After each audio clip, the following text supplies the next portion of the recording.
Hello, and welcome back. We're continuing our dramatic reading of Lois Lowry's The Giver, and we're picking back up on chapter 17. I'm just going to jump in and begin. Thanks for your patience in awaiting this next chapter. Today is declared an unscheduled holiday. Jonas, his parents, and Lily all turned in surprise and looked at the wall speaker from which the announcement had come. It happened so rarely and was such a treat for the entire community when it did. Adults were exempted from the day's work, children from school and training and volunteer hours. The substitute laborers, who would be given a different holiday, took over all the necessary tasks: nurturing, food delivery, and care of the old. And the community was free. Jonas cheered and put his homework folder down. He had been about to leave for school. School was less important to him now, and before much more time passed, his formal schooling would end. But still, for 12s, though they had begun their adult training, there were the endless lists of rules to be memorized and the newest technology to be mastered. He wished his parents and sister and Gabe a happy day and rode down the bicycle path, looking for Asher. He had not taken the pills now for 4 weeks. The stirrings had returned, and he felt a little guilty and embarrassed about the pleasurable dreams that came to him as he slept. But he knew he couldn't go back to the world of no feelings that he had lived in for so long. Now we hear the author kind of give it a bit of a name. The world of no feelings is where the rest of the community lives, where he used to live. And his new, heightened feelings permeated a greater realm than simply his sleep. Though he knew that his failure to take the pills accounted for some of it, he thought that the feelings came also from the memories. Now he could see all of the colors. He could keep them, too, so that the trees and grass and bushes stayed green in his vision. And the apples were always red. Now, through the memories, he had seen oceans and mountain lakes and streams that gurgled through the woods, and now he saw the familiar wide river beside the path differently. He saw all of the light and color and history it contained and carried in its slow-moving water. And he knew that there was an elsewhere from which it came and an elsewhere to which it was going. On this unexpected, casual holiday, he felt happy, as he always had on holidays, but with a deeper happiness than ever before. Thinking, as he always did, about precision of language, Jonas realized that it was a new depth of feelings that he was experiencing. Somehow they were not at all the same as the feelings that every evening in every dwelling every citizen analyzed with endless talk. "I felt angry because someone broke the play area rules," Lily had said once, making a fist with her small hand to indicate her fury. Her family, Jonas among them, had talked about the possible reasons for rule breaking and the need for understanding and patience. Until Lily's fist had relaxed and her anger was gone.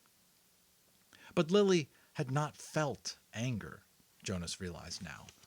Shallow impatience and exasperation, that was all Lily had felt. He knew that with certainty, because now he knew what anger was. Now he had, in the memories, experienced injustice and cruelty, and he had reacted with rage that welled up so passionately inside him that the thought of discussing it calmly at the evening meal was unthinkable. "I felt sad today," he had heard his mother say, and they had comforted her. But now Jonas had experienced real sadness. He had felt grief. He knew that there was no quick comfort for emotions like those. These were deeper and They did not need to be told. They were felt. Today, he felt happiness. Asher! He spied his friend's bicycle leaning against a tree at the edge of the playing field. Nearby, other bikes were strewn about on the ground. On a holiday, the usual rules of order could be disregarded. He skidded to a stop and dropped his own bike beside the others. "Hey, Ash!" he shouted, looking around. There seemed to be no one in the play area. "Where are you?" Phew! A child's voice coming from behind a nearby bush made the sound. "Pow, pow, pow!" A female 11 named Tanya staggered forward from where she had been hiding. Dramatically, she clutched her stomach and stumbled about in a zigzag pattern, groaning. "You got me!" she called and fell to the ground grinning. Blam!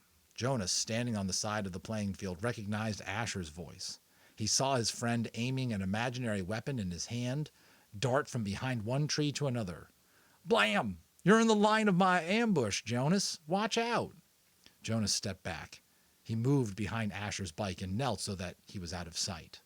It was the game he had often played with the other children, a game of good guys and bad guys, a harmless pastime that used up their contained energy and ended only when they all lay posed in freakish postures on the ground.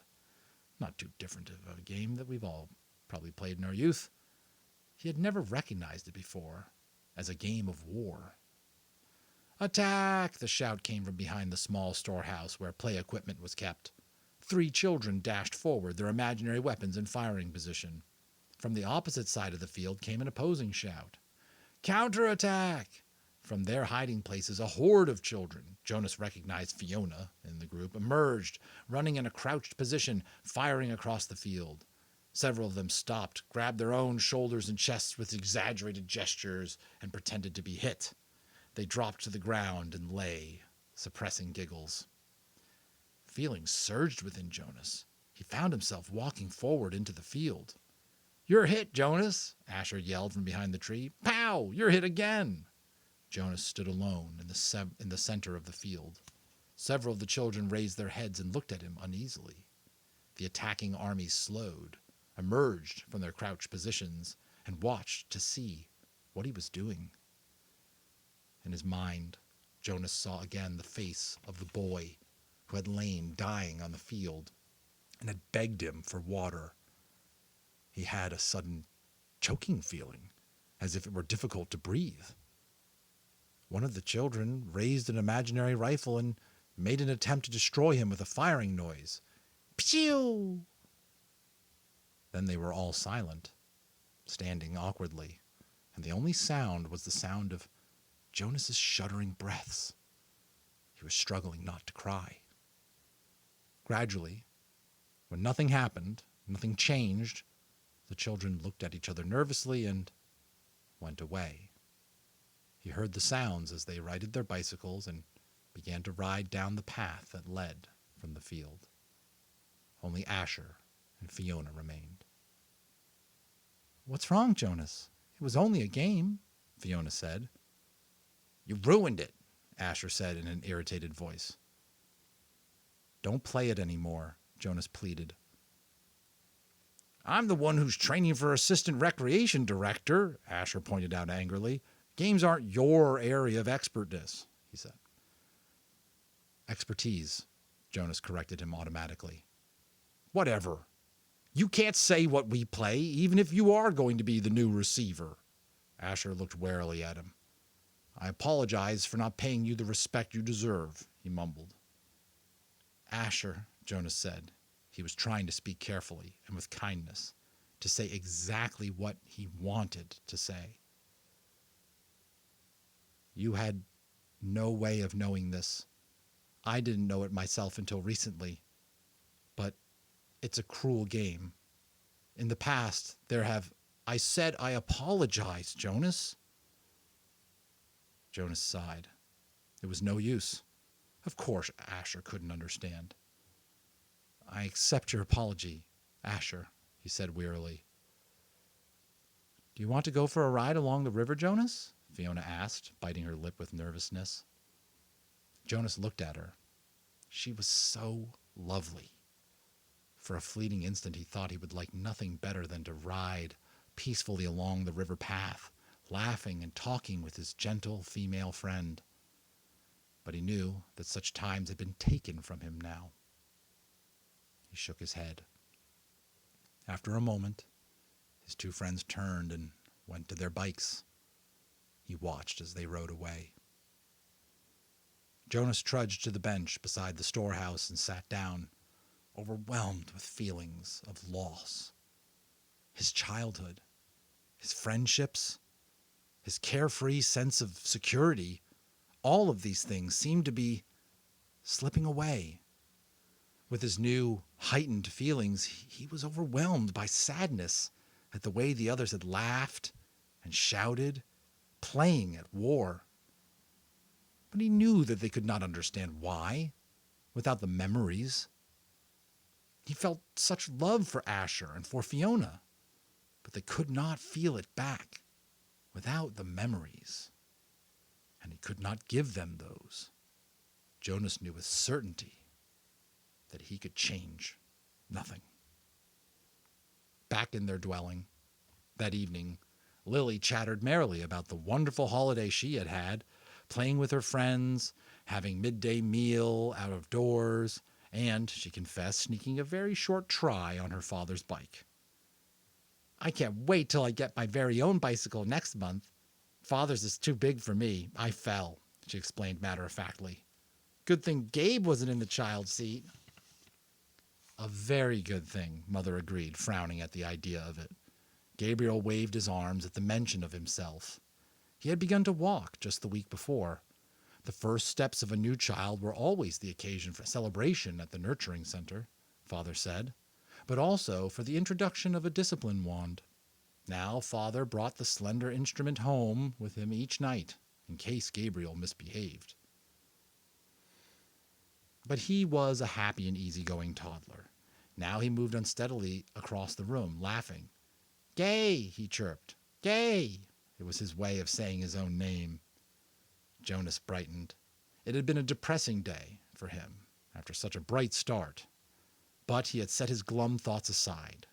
He thought about starting to teach Lily to ride so that he could send her off, so she could speed off proudly after her ceremony of 9, which would be coming soon. It was hard to believe that it was almost December again, that almost a year had passed since he had become a 12. He smiled as he watched the new child plant one small foot carefully before the other, grinning with glee at his own steps as he tried them out. "I want to get to sleep early tonight," Father said. "Tomorrow's a busy day for me. The twins are being born tomorrow, and the test results show that they're identical." "One for here, one for elsewhere," Lily chanted. "One for here, one for else." "Do you actually take it elsewhere, Father?" Jonas asked. "No, I just have to make the selection. I weigh them, hand the larger over to a nurturer who's standing by, waiting, and then I get the smaller one all cleaned up and comfy. Then I perform a small ceremony of release and—" He glanced down, grinning at Gabriel. "Then I wave, 'Bye-bye,'" he said in a special sweet voice that he used when he spoke to the new child. He waved his hand in the familiar gesture. Gabriel giggled and waved bye-bye back to him. "And somebody else comes to get him? Somebody from elsewhere?" "That's right, Jonas Bonus." Jonas rolled his eyes in embarrassment that his father had used the silly pet name. Lily was deep in thought. What if they give the little twin a name elsewhere? A name like, maybe Jonathan? And here in our community, at his naming, the twin that we kept here is given the name Jonathan, and then there would be 2 children with the same name, and they would look exactly the same, and someday, maybe when they were a 6, one group of 6s would go visit another community on a bus, and there in the other community, the other group of 6s would be a Jonathan who was exactly the same as the other Jonathan, and then maybe they would get mixed up and take the wrong Jonathan home, and maybe his parents wouldn't notice, and then—" She paused for breath. "Lily," Mother said, "I have a wonderful idea. Maybe when you become a 12, they'll give you the assignment of storyteller. I don't think we've had a storyteller in the community for a long time. But if I were on the committee, I would definitely choose you for that job. Lily grinned. I have a better idea for one more story, she announced. What if actually we were all twins and didn't know it, and so elsewhere there would be another Lily and another Jonas and another father and another Asher and another chief elder and another... Father groaned. Lily, he said, it's bedtime. Well, that's the chapter, folks. Bit of a building chapter. We see just more and more how what Jonas knows for the memories are impacting his actions and his judgments and stuff in the current day world, and how that's distancing him. It's creating a rift between him and the rest of his, I don't know, classmates, kids his age, his family, those other people close to him. And he knows there's nothing he can do about it, given the rules. But we've also seen that Jonas, armed with this new perspective, is willing to break some rules. He's been empowered to lie. It's part of what he's allowed to do, but he's going further than that, isn't he? You know, not taking the pills and things like that. So it'll be interesting to see how this impacts him. And we caught the seeds here. I don't think you have to be super perceptive or know anything about the future of the book, where the story's going, to see some foreshadowing of maybe something bad's going to happen involving children, involving maybe Gabriel or something like that. I mean, you caught a shadow of that.